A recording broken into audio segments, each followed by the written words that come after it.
যে 5b এটা hexadecimal সংখ্যা, এটার বাইনারি মান সহজে কিভাবে নির্ণয় করা যায়? অনেক সহজ কিন্তু।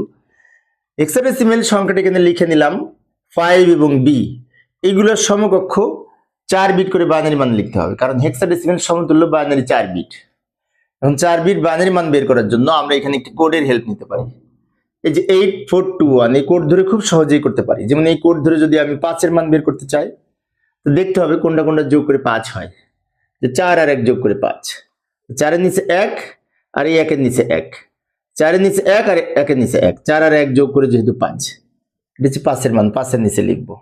এবার b এর মান কত হবে? এখন b এর দশমিক মান হচ্ছে 11, তাহলে আমাদের দেখতে হবে কোনটা কোনটা যোগ করে 11 হচ্ছে। এখান থেকে 8 আর 2 10 আর 1 11, তাহলে 8 2 আর 1 এই তিনটা যোগ করে 11 হচ্ছে। 8 এর নিচে 1, এই 2 এর নিচে 1, 1 এর নিচে 1, এই তিনটা যোগ করে যেহেতু 11, তাই এই তিনটা 1 হবে, বাকিটা 0।